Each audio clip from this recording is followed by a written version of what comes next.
पुराने जमाने में जब राजाओं की सत्ता होती थी और राक्षसों की दुनिया जंगलों और पहाड़ों में बसती थी, तब इंसान और राक्षसों के बीच एक अनकही दुश्मनी चली आ रही थी। इंसानों को लगता था कि राक्षस केवल खून पीने वाले और निर्दयी होते हैं, मगर कोई यह नहीं जानता था कि उनके दिल में भी प्रेम की लौ जल सकती है। महाराज वीरभद्र की पुत्री राजकुमारी चारुलता अपने राज्य में सबसे सुंदर और बुद्धिमान कन्या मानी जाती थी, लेकिन जितनी सुंदर वह थी उतना ही रहस्यमयी भी। महल में सब मानते थे कि उसे जीवन में कुछ कमी महसूस होती थी जो वह खुद भी नहीं समझ पाती थी। चारुलता को महल के अनुशासन से चिढ़ थी, उसे अपनी मर्यादाओं की बेड़ियों से नफरत थी। उसे घुड़सवारी पसंद थी, तलवारबाजी में वह किसी भी राजकुमार को मात दे सकती थी, लेकिन उसके पिता चाहते थे कि वह सिर्फ एक साधारण राजकुमारी की तरह रहे और जल्द से जल्द किसी शक्तिशाली राज्य के राजकुमार से विवाह कर ले। एक दिन चारुलता अपने अंगरक्षकों के साथ शिकार के लिए जंगल में गई, मगर अचानक उसकी सवारी कर रहा घोड़ा बेकाबू हो गया और वह अकेली घने जंगल में जा पहुंची। अंगरक्षक पीछे छूट गए और वह एक रहस्यमय स्थान पर आ गई, जहां ऊंचे ऊंचे वृक्ष और गहरी झीलें थी। हवा में अजीब सी खामोशी थी, मानो ये जगह किसी गहरे राज को समेटे बैठी हो। चारुलता ने अपने चारों ओर नजर दौड़ाई, तभी झाड़ियों के पीछे से किसी के भारी कदमों की आहट सुनाई दी। उसने तलवार निकाल ली और आवाज की दिशा में देखने लगी। अचानक उसके सामने एक विशालकाय आकृति प्रकट हुई। वो कोई और नहीं बल्कि राक्षस वीराग था। उसका शरीर इतना विशाल था कि वो दो इंसानों के बराबर लगता था। उसकी आंखें गहरी और चमकदार थीं, लेकिन उनमें क्रूरता के बजाय दर्द झलक रहा था। उसके लंबे बाल हवा में लहरा रहे थे और वह एक काले चिथड़े हुए वस्त्र में लिपटा था। चारुलता ने तलवार और मजबूती से पकड़ ली। वीराग ने शांत स्वर में कहा, डरो मत राजकुमारी, मैं तुम्हें कोई नुकसान नहीं पहुंचाऊंगा। चारुलता चौंकी। उसे उम्मीद नहीं थी कि कोई राक्षस इस तरह की भाषा में बात करेगा। वो उसे ध्यान से देखने लगी। वीराग ने आगे कहा, तुम्हें इस जंगल में नहीं आना चाहिए था। ये जगह तुम्हारे लिए सुरक्षित नहीं है। यहाँ और भी राक्षस हैं जो इंसानों से घृणा करते हैं।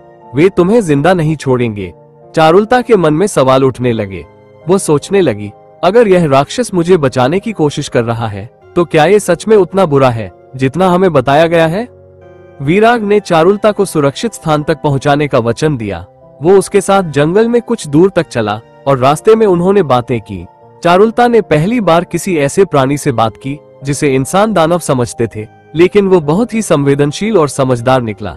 अगले कुछ दिनों तक चारुलता का मन विचलित रहा। वह बार बार वीराग के बारे में सोचती। वो हर रोज एक बहाने से जंगल जाने लगी और वीराग से मिलने लगी।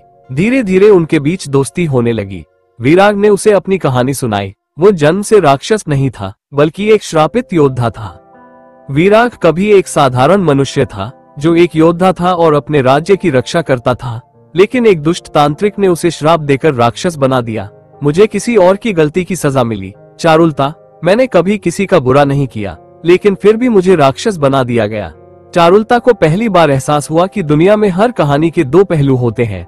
धीरे धीरे चारुलता और वीराग का रिश्ता गहराता गया। अब दोनों एक दूसरे के बिना अधूरे लगने लगे। लेकिन ये प्रेम राजमहल तक पहुंचते ही एक भारी संकट में बदल गया। महल में इस खबर से भूचाल आ गया कि राजकुमारी एक राक्षस से प्रेम करने लगी है। महाराज वीरभद्र ने क्रोधित होकर चारुलता को कारागार में डाल दिया। उन्होंने ऐलान किया कि चारुलता का विवाह पड़ोसी राज्य के राजकुमार से कर दिया जाएगा।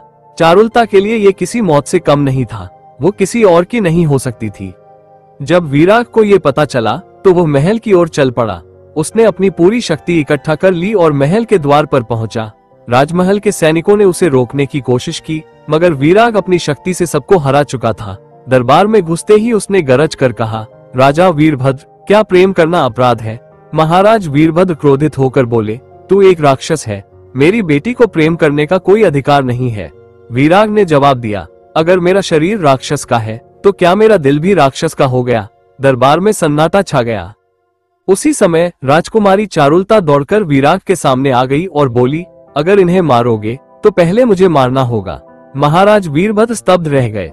उन्होंने वीराग की आंखों में प्रेम और सच्चाई देखी। उन्हें एहसास हुआ कि प्रेम किसी जाति, रूप या जन्म से बंधा नहीं होता। अंततः एक महान ऋषि को बुलाया गया, जिन्होंने वीराग को श्राप से मुक्त कर दिया। वह फिर से एक सुंदर और बलशाली योद्धा बन गया। महाराज ने चारुलता और वीराग के विवाह की स्वीकृति दे दी। चारुलता और वीराग का विवाह बड़े धूमधाम से हुआ। ये कहानी इतिहास में अमर हो गई कि कैसे एक राक्षस और एक राजकुमारी की प्रेम गाथा ने दुनिया को प्रेम की सच्ची परिभाषा सिखाई। मोहब्बत शक्ल सूरत से नहीं, दिल की सच्चाई से होती है।